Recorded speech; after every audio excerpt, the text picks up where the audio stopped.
my channel? Welcome back to another video. I'm Jessie E.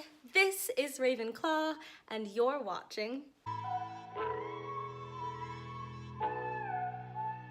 As you can probably tell, something is a little different with me, and that is because I have changed my hair. Nobody gets more into Spooktober than I do, and every year I try to do a crazy wig or different hairstyle just to celebrate the fact that it's gonna be Halloween.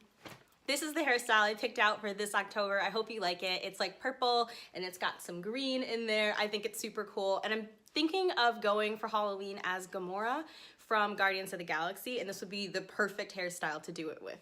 I did a lot of research on this list. I sifted through dozens of the scariest stories, including novels, short stories, true stories, and all kinds of horror anthologies.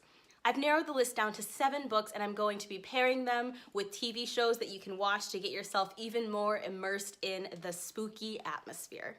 The first book I'm going to be talking about is Sawkill Girls by Claire Legrand, and it was introduced on October 2nd. Sawkill Girls is about 4 unique girls all living on a terrifying Sawkill Girls is about 4 unique young women all living on a terrifying island called Sawkill Rock. This is a young adult horror fiction book, and it's gotten fantastic reviews, not only for the POC and LGBTQ inclusivity, but for the fantastic spooky writing itself. I've read excerpts from this book and have been sincerely creeped out by some of the lines that Claire Legrand has constructed. I can't wait to read this. And the TV show that I'm recommending be paired with this book is going to be American Horror Story Season 3 Coven. Now, I don't believe that a witch is responsible for the disappearances of these girls, but because it is a story about girls themselves, I think it would be really cool to read the book while also watching. I've only seen Season 1, and I'm excited to check Coven out. Another book I will be reading is The Ballad of Black Tom by one of my favorite authors, Victor LaValle. This novel is a reimagining of the H.P. Lovecraft story, The Horror at Red Hook. Victor LaValle is retelling the story through the eyes of a black man, and I'm super excited to read it. This is a work by H.P. Lovecraft that I haven't read before, and I don't want to spoil anything, so I haven't looked up the synopsis. Because the book itself is set, I believe, in the 20s, I'm going to be pairing this book with the TV show Penny Dreadful. Penny Dreadful takes place in dark Victorian London and stars many famously creepy characters like Dr. Frankenstein and Dorian Gray. I haven't watched this TV show before, but I believe Josh Hartnett is in it, and he's one of my favorite actors, so I can't wait to dig into this one. I'm freaking out about the next book. It's one that I've been highly anticipated, and it is The Lingering by S.J.I. Holiday. This novel is about a couple who moves to a remote commune in order to save their failing marriage. However, witches once resided in the village, and the commune itself is an ex-violent psychiatric facility with a dark, mysterious past. It's rumored that this story has a paranormal element, which is why I'm going to be pairing this with American Horror Story Season 1. If you're unfamiliar, the first season of American Horror Story is about a troubled family who moves into a famously haunted house and begins to experience violent paranormal events. Various benevolent and malevolent spirits come out and interact with the family. This season is about the family's attempts to reclaim the house that they live in while also trying to rebuild their fracturing and failing relationships with one another. I will also be reading Radium Girls by Kate Moore, which is unfortunately a very true and gruesome story.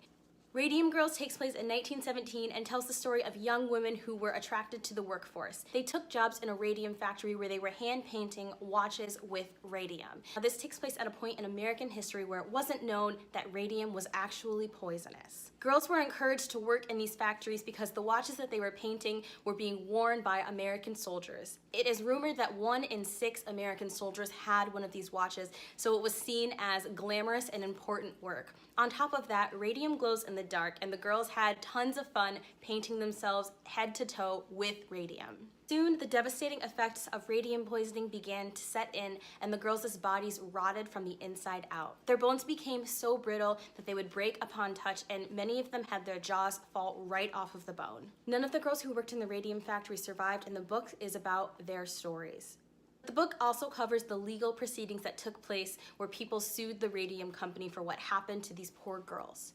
The TV show that I'm going to be pairing Radium Girls with is Santa Clarita Diet. I'll be rewatching seasons 1 and 2. This is a comedic horror TV show about a popular housewife who contracts a virus and then starts hungering for human flesh. The wife is played by Drew Barrymore, and her husband, Timothy Olyphant, is phenomenal in the show as well. When his character finds out what his wife has become, the two of them devise clever ways to kill bad people so that she can eat them. I'm gonna be rewatching this show while reading the book because I know that the book is gonna be so gruesome and horrific that I'm gonna need something lighthearted to give me a break from everything that I'm gonna be dealing with in this book.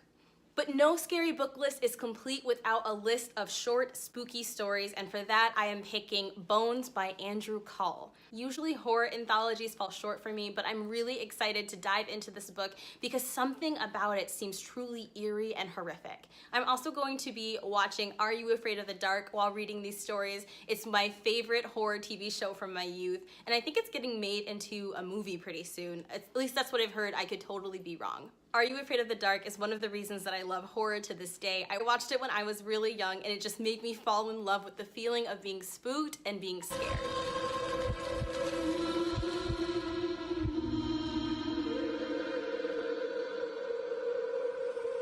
Shirley Jackson's The Haunting of Hill House comes next on my list. It's a 1959 gothic horror novel.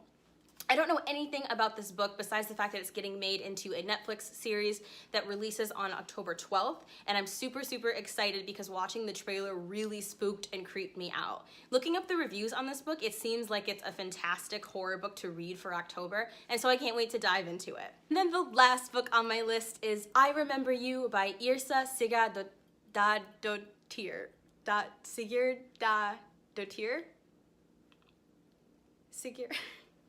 This book came recommended 5 out of 5 stars by my favorite horror book reviewer, Crime by the Book. It's a ghost story with supernatural elements about 3 city slickers who settle in a remote Icelandic village in hopes of renovating a guest house for tourists. But of course, the house is troubled, and as they begin to unearth its past, they find themselves in more and more danger. I've heard that this book is terrifying without reprieve, that it's scary from start to finish, and that the reader is not allowed even one break from experiencing true horror. I don't have a TV show that I would pair this book with. Instead, I'm going to offer up a movie, and that movie is Hell House LLC.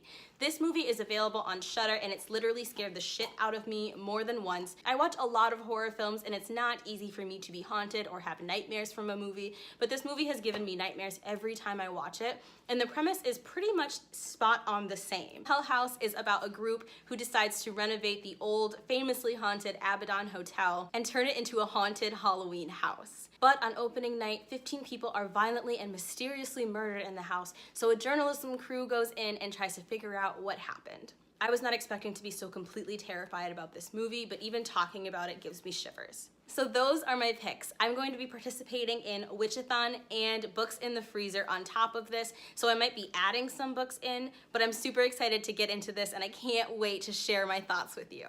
I'll see you next time. Stay haunted.